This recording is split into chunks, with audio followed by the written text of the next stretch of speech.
هل من ناصر ينصرنا هل من ناصر ينصرنا. بسم اللہ الرحمن الرحیم. السلام علیکم. ناظرین محترم، محرم الحرام 2026 کا چاند طلوع ہو چکا ہے اور آج یکم محرم الحرام ہے. دل کی زینت درد حسینی، سر کی زینت پائے حسین، آنکھ کی زینت خالص آنسو، لب کی زینت ہائے حسین. اس بارگاہ میں ہم خراج عقیدت کے لیے حاضر ہیں جسے امام حسین علیہ السلام کی بارگاہ کہتے ہیں. 10 محرم سن 61 ہجری کو ریگزار کربلا پہ رونما ہونے والا واقعہ وقت کی رفتار سے آگے جا رہا ہے. وقت اس کی تاسی میں ساتھ ساتھ چلا. وہ کیا کارنامہ تھا، وہ کیا واقعہ تھا جس نے 14 صدیوں کو تو روشن رکھا ہے، لیکن آنے والی صدی انتظار کر رہی ہے کہ اس کی روشنی اس تک بھی پہنچے. آج پہلی محرم ہے. ہمارا سلسلہ گفتگو ہے نوائے کربلا. وہ صدا جو عصر عاشور بلند ہوئی تھی، حل من ناصر ینصرنا، وہ نوا کہاں کہاں تک جا رہی ہے، اس کا فیصلہ تو وہی کرے گا جو وقت کا خالق ہے. ہم صرف اس بارگاہ میں حاضری دے سکتے ہیں. ہمارا آج کا موضوع ہے امام حسین علیہ السلام کی کربلا میں دفاعی حکمت عملی. اس لیے کہ کربلا عدم تشدد کا نام ہے، کربلا تلوار پہ خون کی فتح کا نام ہے. جو معزز علماء کرام ہمارے درمیان موجود ہیں، ہم آپ سے داد لیں گے کہ ہم نے حسن انتخاب کی کہ اس موضوع کے لیے جن ہستیوں کو بلایا ہے ان کا کہنا سند ہے، ان کی باتیں مستند ہیں اور وہ زیب دیتا ہے کہ اس موضوع پر ان کو زحمت دی جائے. میں تعارف کراتا چلوں. بہت ممتاز منفرد نام مفتی فضل ہمدرد صاحب، اور ہمارے ساتھ میں روحانی طور پہ انہیں اپنا استاد سمجھتا ہوں علامہ باقر حسین زیدی صاحب. قبلہ آغاز کریں گے مفتی صاحب آپ سے کہ جب ہم یہ کہتے ہیں کہ اسلام جنگ کی طرف نہیں کرتا، دفاع کو بنیاد بناتا ہے، تو کیا اسلام کے اس فلسفے کو امام حسین علیہ السلام نے کربلا میں وہ کون سی حکمت عملی ہے جس کو اپنانے کے بعد لاکھوں کے مقابلے پر 72 افراد میں ایک ایک فرد کو زندہ جاوید بنا دی ہے؟ ماہ محرم داخل ہو چکا ہے، ہر آنکھ اشکبار ہے، اور بغیر کسی فرق کے، بغیر مسلمانوں کے درمیان میں امتیاز کے، سب اس کے اوپر اداس ہیں، کیونکہ آج رسول کے گھر کے اندر غم ہو چکا ہے. رسول اللہ نے فرمایا کہ ہما ریحانتا یا من الدنیا، حسن و حسین دنیا میں میرے 2 خوشبو کے پھول ہیں. بخاری مسلم کی روایت ہے. یعنی اگر میری خوشبو تلاش کرنا چاہتے ہو تو تم حسن و حسین علیہم السلام کے پاس دیکھنا. کربلا میں آپ نے جو حکمت عملی دفاع کے اعتبار سے اختیار کی، بلا شک و شبہ رسالت مآب صلی اللہ علیہ وآلہ وسلم کے اسوہ حسنہ کے اندر موجود ہے. آپ نے جنگوں کے موقع پر، غزوات میں دفاعی حکمت عملی اختیار کی. سیرت النبی کا مطالعہ ہمیں یہ بتاتا ہے. خاص طور پر غزوہ خندق کو اگر ہم دیکھیں تو اس موقع پر جب مدینہ کے اوپر اطراف سے، چاروں طرف سے دشمن حملہ ہو گیا ہے، قریش کی جمعیت آ گئی ہے، اور اندرون سے بھی ان کے لیے ان کے موافقت میں لوگ کھڑے ہو گئے ہیں، تو ایسے موقع پر رسالت مآب صلی اللہ علیہ وآلہ وسلم نے مدینہ کی حفاظت کے لیے خندق کا اہتمام کیا. اور حضرت سلمان فارسی رضی اللہ عنہ نے آپ کو مشورہ بھی دیا کہ ہمارے ایران میں اس طرح ہوتا تھا، فارس کے اندر، تو اس پر عمل کر کے رسالت مآب نے مدینہ کے سامنے 16 کلومیٹر طویل خندق کھودی.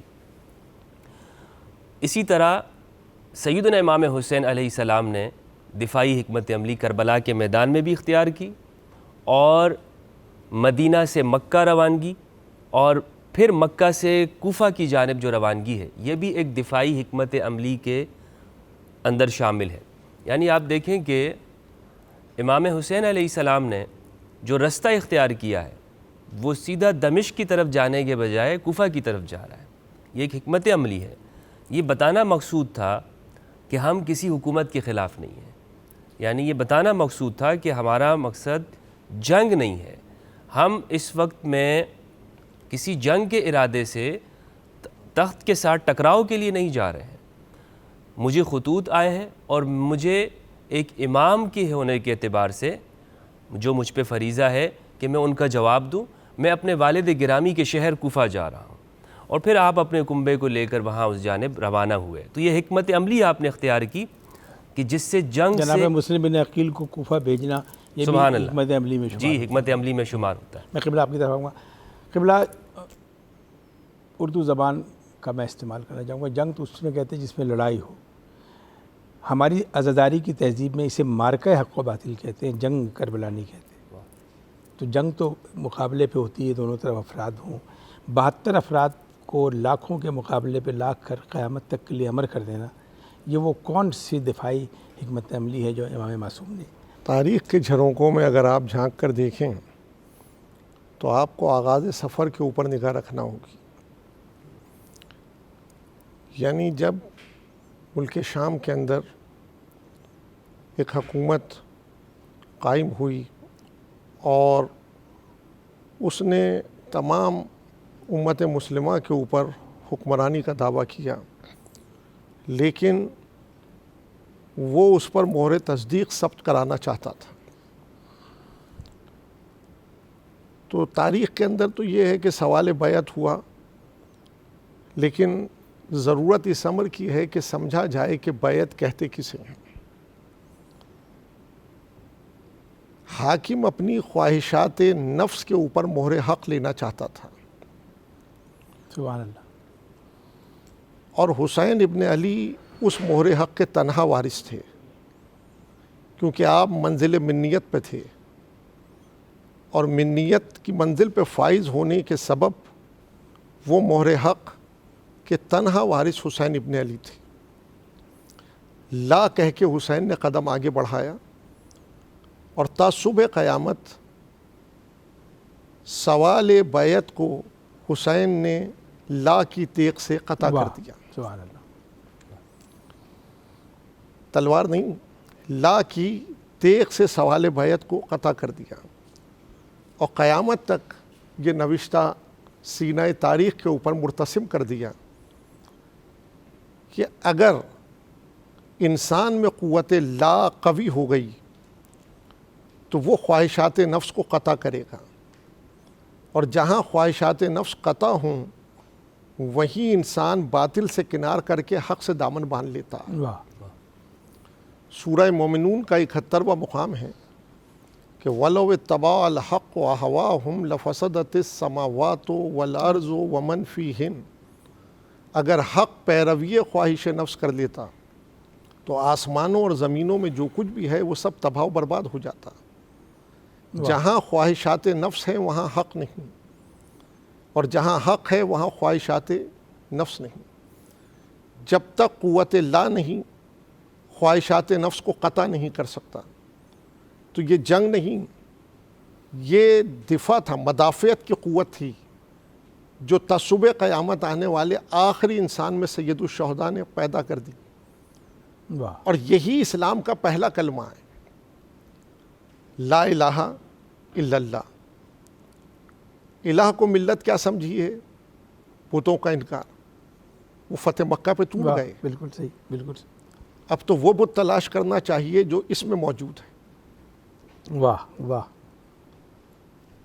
وہ سب سے بڑا الہ انسان کی میں ہے, اور میں منبع خواہشات ہے.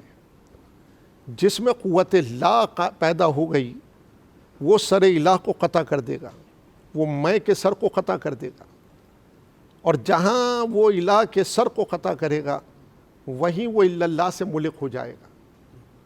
تو حسین نے یہ مدافعت انسان میں قوت لا کے ذریعے سے پیدا کی کہ تصوبِ قیامت انسان الہ کے سر کو قطع کرے اور الا اللہ سے اپنے رشتے کو استوار کرے, تو وہ حصار فنا سے نکل کر حصار بقا میں داخل ہوگا.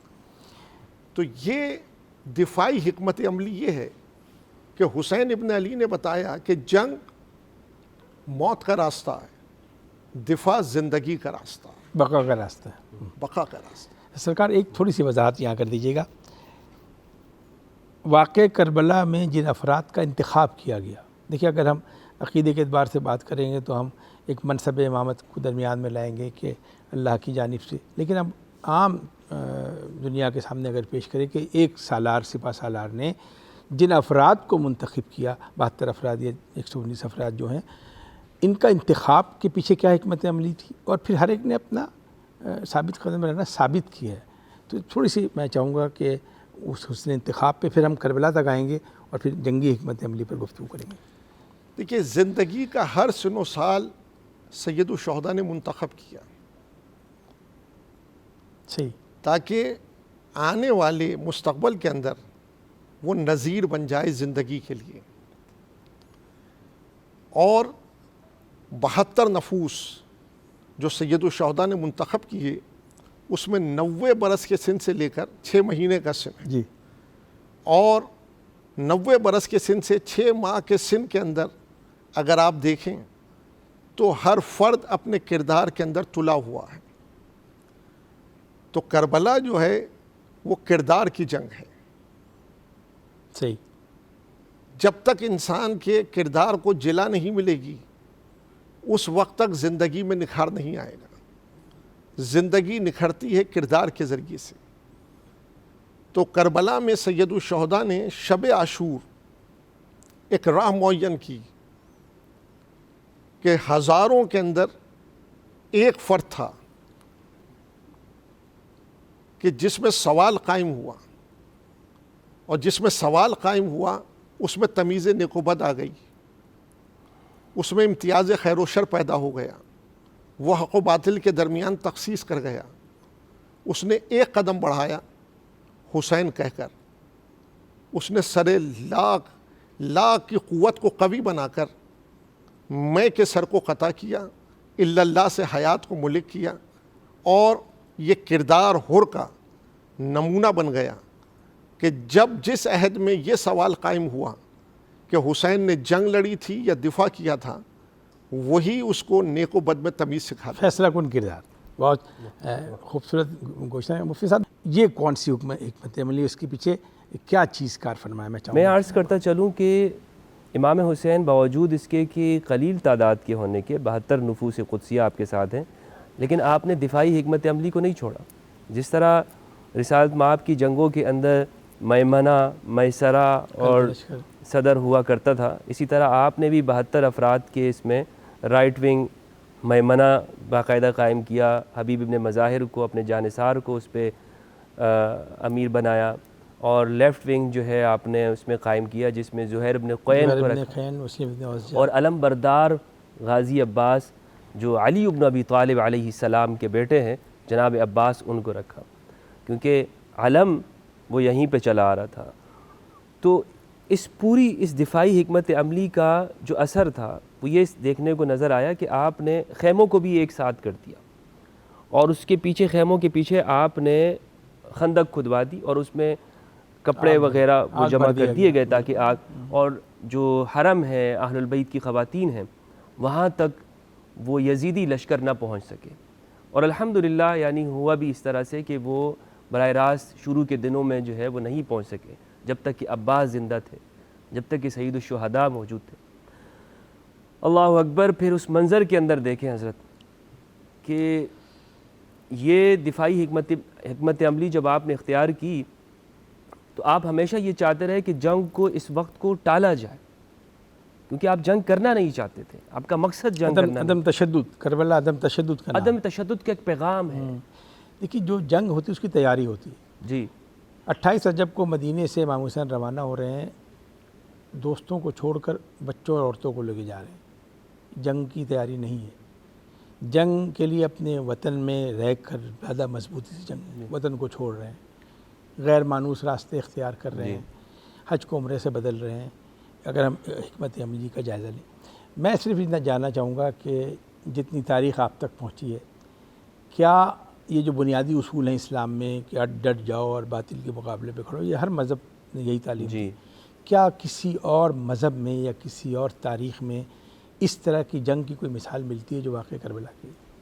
بہت اچھا سوال ہے آپ کا. اس سے پہلے میں عرض کرتا چلوں کہ یہ جنگ نہیں تھی. اس پر ایک دلیل یہ بھی ہے کہ امام حسین علیہ السلام چاہتے تو مکہ کے اندر وہ آپ یہ پوری تیاری کر سکتے تھے اور آپ سے کہا بھی گیا.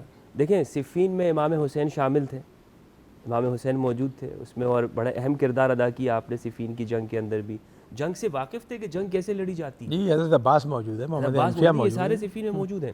اور پھر وہ لشکر جو ہے جو امام علی کے ساتھ تھا 40,000 کا, وہ کہاں گیا؟ وہ آپ کے جانثار بھی تو تھے, امام علی کے اصحاب وہ سب موجود تھے. اور پھر امام حسن جو اتنا بڑا لشکر لے کے گئے, صحیح بخاری کے اندر موجود ہے, کہا جاتا ہے کہ جو پہاڑ کو پورا ڈھانپنے والا اور اتنا بڑا لشکر, عظیم لشکر ہے. تو آپ چاہتے تو وہ سب مکہ کے اندر یا مدینہ کے اندر ان کو تیاری کروا سکتے تھے اور وہ سب بلایا جا سکتا تھا. لیکن مقصود امام کے سامنے یہ والا جو پہلو ہے جنگ کرنے کا یہ نہیں رہا, ورنہ یہ ساری تیاری وہاں ہو سکتی تھی. آپ کو کہا بھی گیا کہ آپ چاہیں تو آپ یمن چلے جائیں, وہاں پہ تیاری ہو سکتی. آپ چاہیں تو یہاں حرم میں ٹھہرے رہیں. امام نے فرمایا کہ مجھے معلوم ہے اگر میں حرم میں بھی رہوں گا تو مجھے قتل کر دیا جائے گا. وہ چاہتا یہ ہے کہ مجھے میرے خون کے ساتھ اس کی تلوار رنگین ہو. کیوں؟ اس لیے کہ اسے معلوم ہے کہ اس کی جو باطل اوامر ہیں میں اس پر کبھی بھی سائن نہیں کرنے والا ہوں. وہ چاہتا یہ ہے کہ اپنی خلاف شریعت کاموں کے اوپر میری سند لے لے, مگر میں ایسا نہیں کرنے دوں گا. تو امام حسین علیہ السلام نے جو رسالت مآب کا جو پیغام ہے, عدل کا, مساوات کا, پوری انسانیت سے محبت کا اور انسانیت کے اندر ان کے ضمیر کو بیدار کرنے کا, اس پیغام کو بیدار کر دیا کربلا کے اندر کہ دیکھیں ہم 72 نفوس ہیں, ہم جنگ کرنے نہیں نکلے ہیں, اور یہ 35,000 کا لشکر آیا ہے ہمارے اوپر, اور اس نے یہ بھی خیال نہیں کیا کہ یہ میرے نانا کا کلمہ پڑھنے والے ہیں, یہ کوئی کسی اور مذہب کے لوگ نہیں ہیں, یہ کلمہ بھی ہمارے دین کا پڑھتے ہیں, اور بلکہ نمازوں کے اندر درود بھی ہمارے اوپر پڑھتے ہوں گے.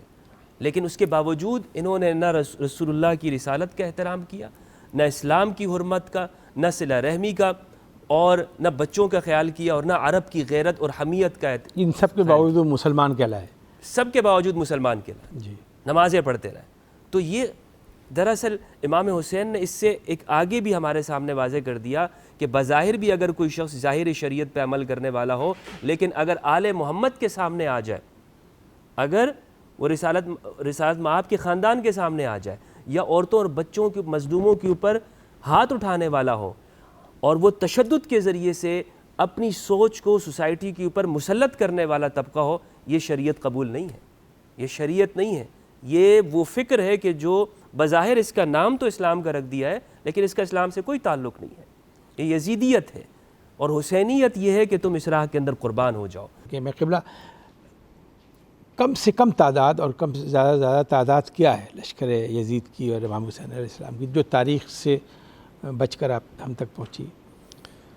سید الشہداء جب 2 محرم کو کربلا پہنچے تو انہوں نے پوچھا یہ زمین کس کی ہے؟ کیا بنی اسد کی. اس زمین کے وارثوں کو بلایا جائے. تو بنی اسد کے قبیلے والے آئے, آپ نے اس زمین کو خریدا 60,000 درہم میں, 60,000 درہم میں خریدا اور ہبہ بھی کر دیا. یعنی سید الشہداء نے 2 محرم کو فرات کے کنارے خیمہ لگا کے بتایا ہم اپنی زمین پہ بیٹھے ہیں, اور جو حملہ کرے گا وہ جو آیا وہ حملہ آور ہے. سید الشہداء دفاعی پوزیشن کے اندر ہے. لیکن میں یہ زمین خریدنے کا لوگ پوچھتے ہیں آخر ضرورت کیا تھی ایک صحرا میں 60,000 درہم دے کر. تو آج کی گفتگو میں ہم یہ طے کر سکتے ہیں کہ یہ وہ دفاعی حکمت عملی تھی. دیکھیے مدینے سے چلتے وقت سید الشہداء نے کہا کہ میں اپنے نانا کی امت کی اصلاح کے لیے جا رہا ہوں, میں معروف کا حکم دینے, منکرات سے روکنے جا رہا ہوں. صحیح. حسین وارث شارع ہیں, حسین وارث شریعت ہیں. غصب کی ہوئی جگہ کے اوپر سجدہ باطل ہو جاتا ہے. واہ. تو حسین نے ایک زمین خرید کر کتنی حکمتوں کو سیراب کر دیا. بلکہ میں یہاں رک کے کہتا ہوں زندگی کے کتنے موضوعات ہیں جو حسین نے کربلا منتخب کر کے سیراب کر دیا. واہ سبحان اللہ. واہ. اب امام اپنی زمین پہ ہیں, جو آیا وہ حملہ آور تھا. کربلا کی جنگ تاریخ کے سینے کے اوپر مرتسم ہے, اور قیامت تک یہ ایک نمونہ ہے کہ جتنی جنگیں لڑی گئیں تاریخ کے اندر وہ اقدار کی لاش پہ کھڑے ہو کے لڑی گئیں. سبحان اللہ. اس کے نتیجے میں اقتدار وجود میں آیا. جہاں بھی جنگ ہے وہاں اقدار پامال ہوتی ہیں, اقتدار نمو پاتا ہے. کربلا وہ واحد جنگ ہے جو سید الشہداء نے اقتدار کی لاش پہ کھڑے ہو کے لڑی اور اقدار کو زندہ سبحان کر اللہ. دیا. سبحان اللہ جناب. واہ. یہ کربلا کی جنگ اس لیے بار بار آدھے کی منزل میں آتی ہے کہ اقدار زندہ رہیں, اور وہ زندہ ہے. وہ زندہ ہیں. اور یہی تو جب تک یہ کربلا کی جنگ تذکیر کے اندر ہے, انسان دفاعی حکمت عملی کے ساتھ زندگی کے اندر قیام کرے گا, اور جب وہ دفاعی حکمت عملی کے ساتھ زندگی میں قیام کرے گا تو وہ اقدار کی پاسداری کرے گا, اقدار کو زندہ کرے گا. بہت شکریہ, بہت شکریہ قبلہ علامہ باقر حسین زیدی صاحب اور مفتی ہمدرد صاحب. دیکھیے میں خود تشنگی کی کیفیت میں ہوں کہ اس گفتگو کو بہت آگے تک جانا چاہیے, لیکن ہم ایک محدود وقت میں اس کو ختم کرنا چاہتے ہیں. عصر عاشور جب امام حسین نے آخری خطبہ دیا ہے تو گھوڑے سے تبدیل ہو کر اونٹنی پر بیٹھ کے خطبہ دیا ہے کہ اونٹنی امن کی علامت ہے, گھوڑا جنگ کی علامت ہے. یہ معمار کربلا کی وہ حکمت عملی ہے جس نے وقت کی رفتار پر قابو پایا اور آج تک حسین زندہ ہے. غلام محمد قاصر ہمارے دوست ہیں, شاعر ہیں, ان کا شعر ہے کہ یزید نقشہ جور و جفا بناتا ہے, حسین اس میں خط کربلا بناتا ہے. یزید آج بھی بنتے ہیں لوگ کوشش سے, حسین خود نہیں بنتا خدا بناتا ہے. شکر تو اجازت دیجیے. اللہ نگہبان. جن کا جھولا فرشتے جھولاتے رہے, لوریاں دے کے نوری سلاتے رہے, جن پہ صفاق خنجر چلاتے رہے, جن کو کاندھوں پہ آقا بٹھاتے رہے, اس حسین ابن حیدر پہ لاکھوں سلام. السلام یا حسین, السلام یا حسین.